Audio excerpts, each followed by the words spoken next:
Hello, ladies and gentlemen. We're here to talk about Eternals once more. Why? Well, it's back to being rotten again. On Rotten Tomatoes, of course. Now, I know a lot of people don't care about this very specifically, but it's the whole thing surrounding this movie which I find incredibly comical. And I say, like, not a lot of people cared. A lot of people watched my last video on this. A lot of people, in fact, trying to jump in and go, yeah, but there was other movies that were bad.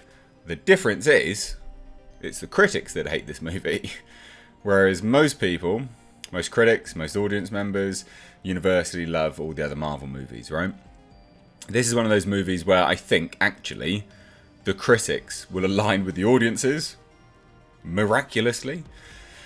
But Eternals has fell to 57% on Rotten Tomatoes. Now, Rotten Tomatoes doesn't matter, it's not important, but it's a good barometer when you compare like for like, so other Marvel properties, the same critics reviewing these things, and the audience scores. Once you compare like for like, you at least get some sort of a gauge. Therefore, it's a tool that can be used in that regard. It doesn't matter outside of that.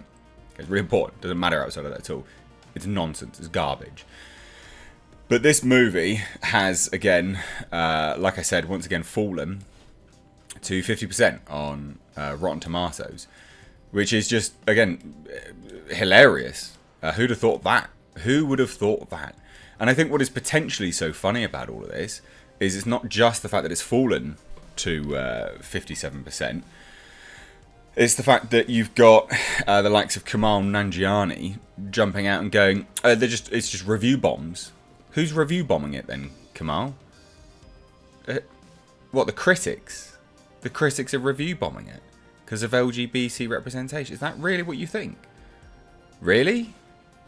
Isn't it funny how they have these pre-programmed statements to make, but with very little thought behind them? Like Kamal Nanjiani's like, oh, you know, it's all, you know, it's all bloody. It's all about representation. It's because people don't like representation, you know. It's because it's the moviegoers. It's their fault. Because of, you know, it's because review bombed of LGBTQ. No, it's not. Looks like we're upsetting the right people. Eternals opens November. What? Oh, it's because of that. No, it's not.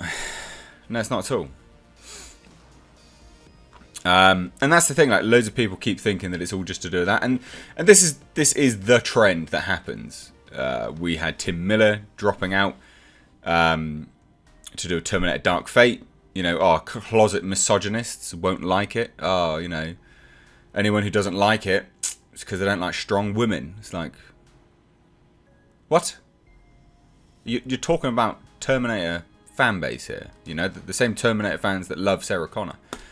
And then potentially even more hilarious is we then get comments like this from the producer.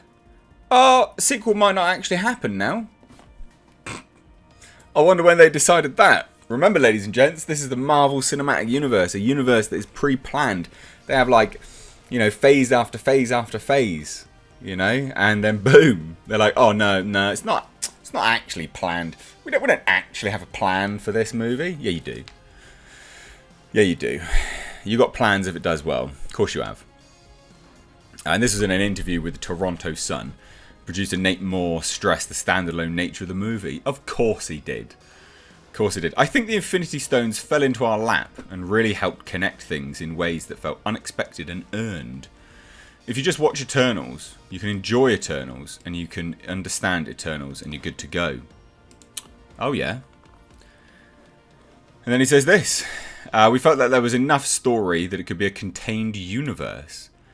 We definitely have ideas of how things can cross over later, but this movie with 10 characters and Dane Whitman and the Celestials and the Deviants, there was enough for us to play with. Right, okay. And then we get these kind of comments here saying, for this article anyway, notes, so now might be a good time to temper expectations about any X-Men or Galactus teasers. Same can be said for a possible sequel, as the producer went on to make it clear that The Eternals wasn't made with the intention that it would be the first part of a trilogy, for example. It's not something that is a must-have. Obviously, we have ideas of where we could go, but there isn't a hard and fast rule where we have to have 3 of these things, and this is the first. Basically, it's not getting the best reviews, so we probably won't continue that. But remember, ladies and gents, it's because of my LGBT representation. Of course it is. It's got to be. It's got to be because of that. And then let alone that, oh, ladies and gents, of course, because those review bombing critics, what have we got now? Oh yeah, Eternals box office projection plunges after bad critic reviews. I mean, that's to be expected. I'm glad that they did that, in fairness. Isn't this photo weird? Why is Angelina Jolie so far away from everyone? You'd think she'd be up close. It's quite strange, to be fair. But anyway, Box Office Pro originally projected back in the middle of October that Eternals would have a pretty big opening weekend, between 82 million and 102 million. That would probably be just domestic as well, which is a massive weekend. That is huge. That's a projection of a highest opening weekend at the box office so far in 2021, and that's actually Venom: Let There Be Carnage, because that hit 90 million. So they're thinking that it would be, 102 million. Yeah, they think it'd be better than that. The second highest opening weekend was Black Widow with 80.3 million. So understandably, they would want more. It makes sense that they would want more, so that's why the projections are so high.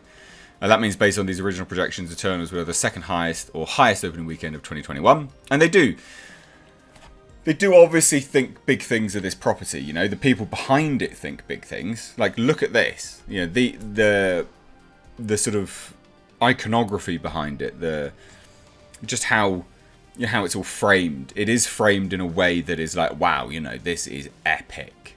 But it's just people just think it's trash. So, and you got that vibe from the trailers.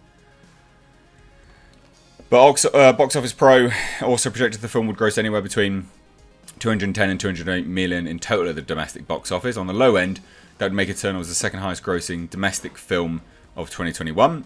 Shang-Chi currently holds the top spot with a total domestic gross of 222.7 million. The next closest is Venom: Let There Be Carnage at 190.4 million.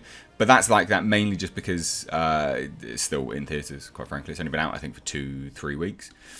Could be wrong. It might be a little bit longer, actually. However, those projections have been significantly lowered following a number of critic reviews panning the film.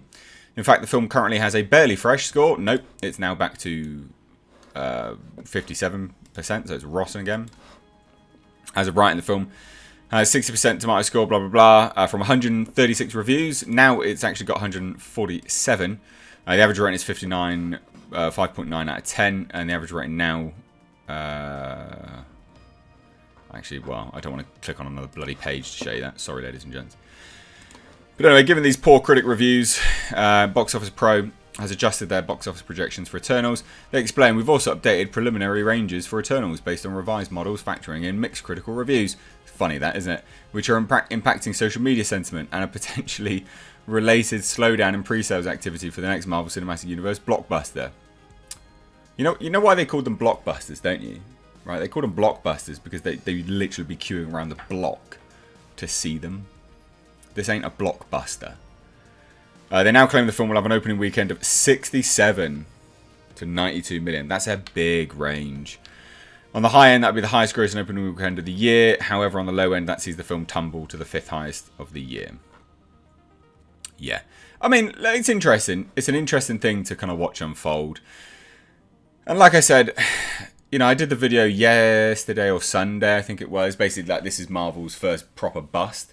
And loads of people were very quick to point out other movies. But it's really important when we're talking about this is that, we're talking about a perspective of critics and audience members actually aligning for a change.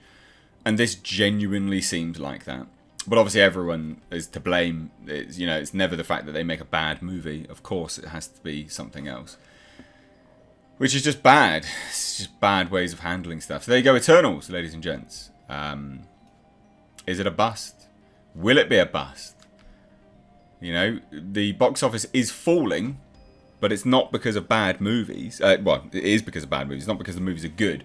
And, COVID is what people seem to blame all the time.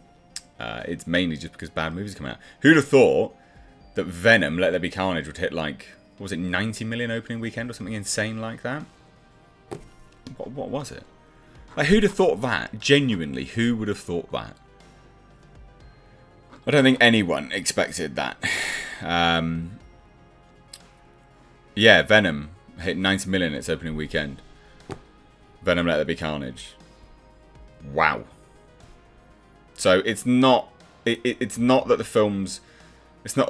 Well, It's not necessarily that the film's quality is great or bad. It's that the sentiment from audience members are just that it looks boring. You know, Venom Let There Be Carnage had pretty good marketing, made it look reasonably okay by comparison to what it actually is, because it's not a good film, by the way. But yeah, Eternals just looks bad from the off. Boring trailers, boring people floating around, being boring with their hands, projectiling boring bloody laser beams and boring orange stuff at people. It looks boring. And it's a boring bust for Marvel, I think. Critics and audiences may actually align. The stars align, ladies and gents. Let me know what you think though down below in the comments. If you're new here, do hit subscribe. Follow me on Twitter and Instagram at MrHReviews. Love to have you over there. Cheers. Take care.